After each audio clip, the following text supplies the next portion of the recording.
Chesterfield 2, Carlisle United 1. A pretty impressive performance on the large part from the Sparrites, and a very big 3 points secured as well, albeit not quite as comfortable as it otherwise might have been, but a big win nonetheless. We'll be diving into all of the key moments from Tuesday's game very, very soon. Just before we do, a quick apology from myself for the lack of content for the Barrow game, and then building up into this Carlisle game as well. I had a busier than usual few days at the back end of last week, and that kind of had a knock-on effect, particularly, of course, with the kind of swift turnaround between these two games. But yeah, that kind of explains the lack of content. Then we'll be looking to get back to kind of the usual kind of pre-match and post-match stuff from this game.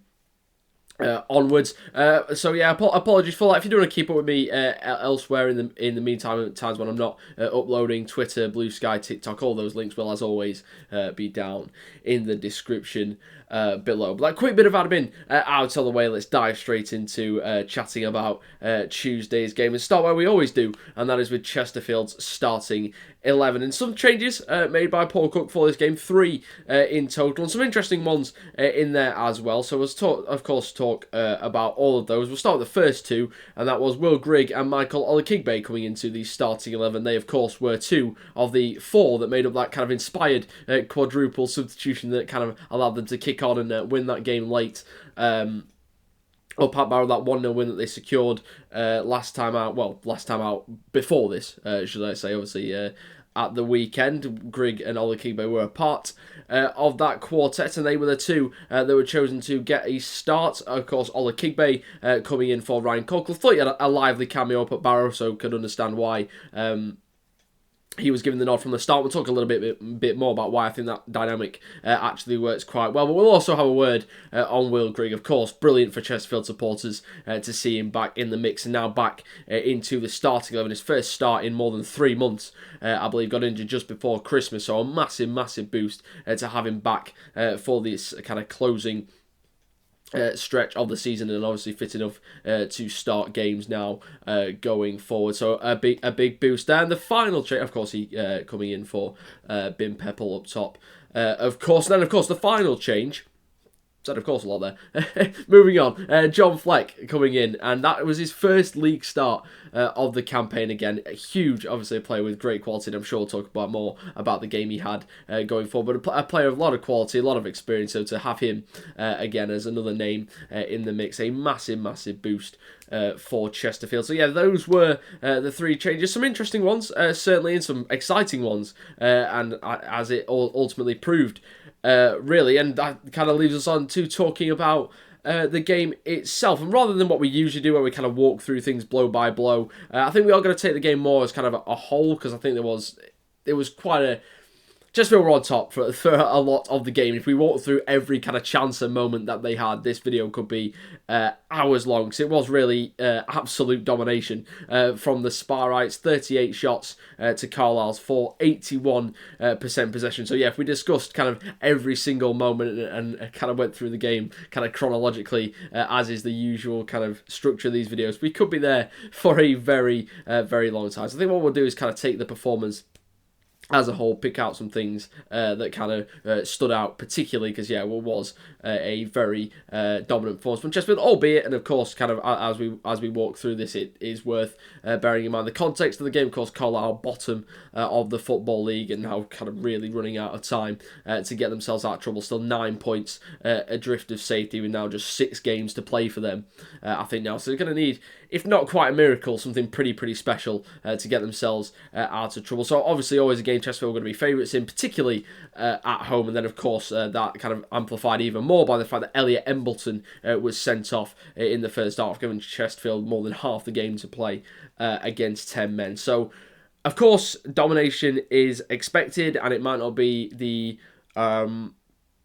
a representative sample of kind of the kind of overall quality kind of the division and opponents that Chesterfield might face and what to expect going forward. But you can only beat what's in front of you, and at least statistically, if not kind of spelled out kind of proportionally or exactly in the kind of full-time score, which did make things look relatively close, and I suppose they were on the score sheet, but statistically speaking, a very dominant performance from Chesterfield. So what were some of the key contributors to that? I think is kind of the kind of logical question to ask, and I think the vast majority of players, both those that started and came off the bench, put in some pretty solid performances. But I think what we're going to focus on here is some of the partnerships, and maybe some of the newer partnerships that kind of debuted themselves in this game, or at least the ones we haven't seen all that often, and how they kind of worked and how they could work going forward. The first one I want to start with is Michael Olakigbe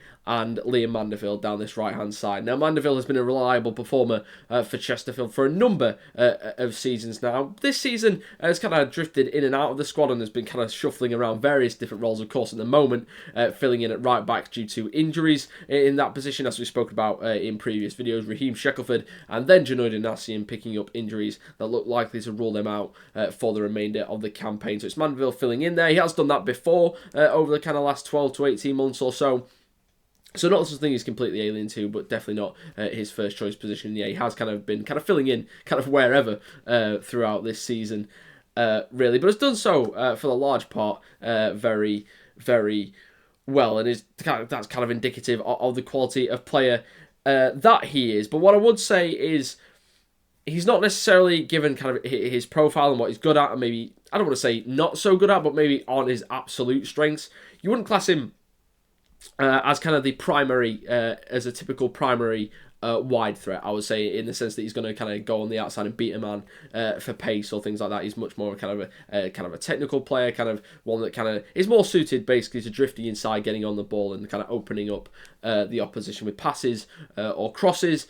And that is why I think this kind of potential partnership with Olakigbe is something that could work pretty well, because Olakigbe absolutely is that kind of player that does want to kind of square a player up and beat them and get past them and beat them with a dribble and beat them for pace. So I think it's quite a nice combination. Although Olakigbe did move from the right to the left in the second half, presumably to allow Armando Dobra to drift inside and then kind of completely overload these kind of central areas and zones, kind of zone 14, I think it is, that a lot of the analysts and coaches talk about and like to target, although I'm sure people that are more well versed in that kind of thing will correct me if I'm slightly off on that. But yeah, Olakigbe did move over to the left, but I think kind of having that player that allows Liam Mandeville either to, as he did in the first half, sit a little bit deeper here, maybe allow one of these defensive midfielders to push on. Excuse me. Do this on the fly is always the task. Liam Mandeville, allowing him to either sit a little bit deeper and be one of those players that gets involved in kind of picking the ball up and kind of dictating the play from a little bit deeper, kind of creating and driving the team forward. Or, as I say, as he did in the second half when Chesterfield did have that man advantage and they were able to be a little bit more aggressive in committing bodies forward, getting him into these kind of positions here where he can, again, be that creative outlet, but also maybe then use his crossing ability. And I think in the past that's always been where Mandeville has thrived. Even when he played kind of on the right wing, he was a player that kind of played his best football when he had kind of a more direct overlapper in Jeff King, who was Chesterfield's right back for a few seasons in the National League. I think that was a partnership that worked really, really well. And now having, even when he's as I say, playing that a little bit deeper at right back, having that more direct player on the outside and to occupy kind of wide players, beat them for pace, and kind of open up that space for him, as I say, to either dictate from a little bit deeper or where he can bomb forward and get into these areas here as well. So that's a partnership that I think definitely worked really well. Of course, another one of the kind of exciting partnerships and one of the new ones that Chesterfield fans haven't seen all that much this season was the defensive pivot partnership between Jensen Metcalf and John Fleck. And I thought this worked very, very well. Say it's kind of, they won't have played very much football together at all. I thought there was a great understanding of kind of when one should drop, when one should go. And I think they both did kind of both of those roles very, very well. Both players very gifted technically, but showed a lot of kind of footballing intelligence. And yeah, I think to say it was kind of the first outing or first kind of outing in the league, definitely from the start of this pair. I thought it was a very, very impressive display from the two, and they struck up a really nice partnership from the off that you can imagine they will only build on if they can keep it together. In particular, keep John Fleck fit. There we go, bit of a tongue twister for the remainder of the season. So that's always been the question really for John Fleck. It's never really been about ability at all. Of course, play with a lot of experience playing at higher levels in the Premier League and the Championship.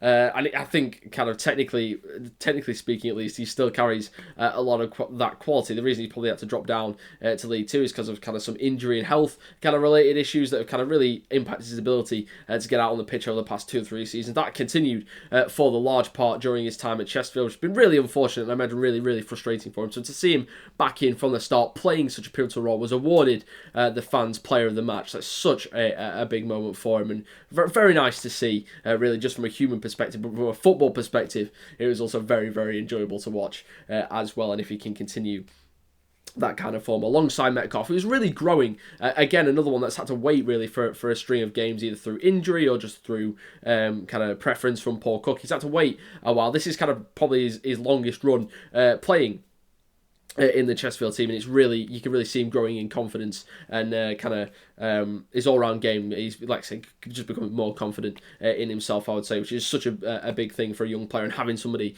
like Fleck alongside him with the experience to kind of carry him through. I do think if they can replicate the performance that they put in on Tuesday night, it could be a very, very exciting kind of midfield pivot for the remainder of this campaign. And now, a final player I do want to talk about. It's not necessarily a partnership per se, but it's Ollie Banks, because I think he had another very, very good game for Chesterfield. And the kind of more technical, kind of on-the-ball elements of Banks' game really speak for himself. He's a very accomplished passer. When he's played a bit deeper, he loves to get on and kind of spray the ball kind of 40 or 50 yards. When he's playing a bit further forward, he can drop back and do that at times. Well, maybe doesn't play as many of those eye-catching passes, but he's still a very good technical player and still a big part of kind of contributing to Chesterfield's attacking play. But kind of the less obvious stuff is what he will do when he's not necessarily primarily looking to get on the ball. And he's very willing to make these kind of sacrificial runs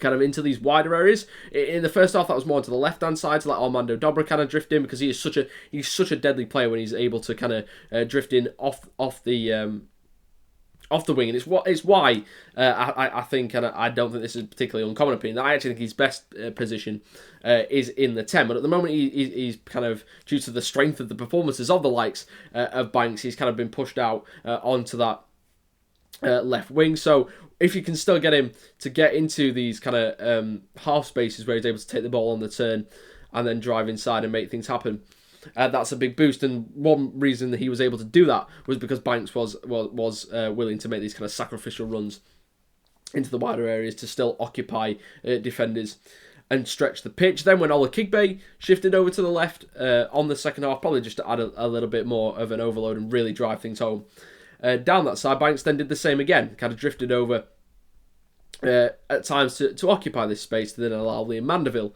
who probably not quite the same player as Dobra, but as we've said, probably definitely a player that does like to drift in when he is playing wider, kind of drift a little bit more into the half spaces to allow him to do that as well. So very, very good from Ollie Banks. Such a well-rounded, again, such an experienced player and a very, very good performance. Not strictly a partnership, but still a very, very important role in kind of platforming other players to kind of drift and be fluid within the attack, and kind of aiding the overall structure and flow of the team. So a very, very big role played by him. Of course, there's quite a few other players I could mention as well. As I say, it was a very dominant performance from Chesterfield and a very encouraging one on the large part. But I think those are the main bits we're going to talk about there. So that kind of leads us on to some closing thoughts, really. And I think, yes, it wasn't necessarily as straightforward as it could have been. Chesterfield having so many chances. It took them till, I think, just before, it took the best part of half an hour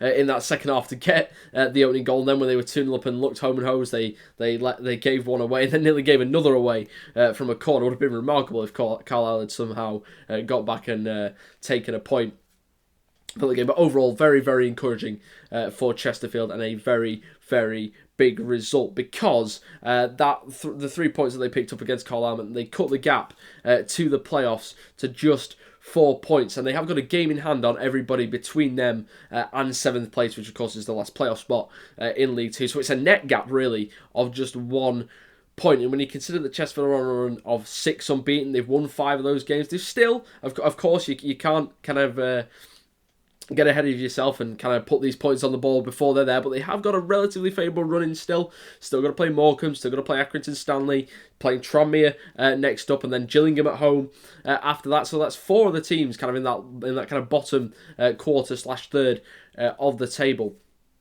still to play in their last 7 games. So there's definitely a chance for Chesterfield, and picking up the result here, definitely a big, big boost to that. A big, big boost as well to see the likes of Fleck and Grigg and all these players getting themselves back fit, playing a role in the team. There's some others kind of waiting in the wings as well. Kind of Cal McFadzean, one that should be back quite soon. And yes, Chesterfield's defensive unit, for the large part, has played pretty well over the last few weeks, because they've been getting results. They have back-to-back clean sheets before this game, and then almost got another, and then obviously conceded that goal to Joe Hugel late on. But they were really down to the bare bones after those injuries to Shackelford and Anasian. So just having another option there, and having an option with the experience of McFadzean coming into such a crucial stretch of the season, is another big, big boost as well. So things looking pretty good for Chesterfield at the moment, and they certainly did look pretty good last night. If not quite as handsome as it probably should have been on the score sheet, still a very, very impressive performance for the large part, and 3 very, very big points for them. But I think that is it for today's video. If you have enjoyed it, of course, any support, likes, shares, subscriptions are massively, massively appreciated. And as I say, we should be now back into the regular flow of things, and hopefully we'll have a preview of that Tranmere Rovers match again, as I say, probably on Friday, just to allow those final kind of bits of pre-match news to trickle through before we do the preview. So keep your eyes peeled for that, but otherwise, as I say, thank you very, very much for watching this video, and hopefully I'll see you all very, very soon. Thank you very much for watching. Goodbye.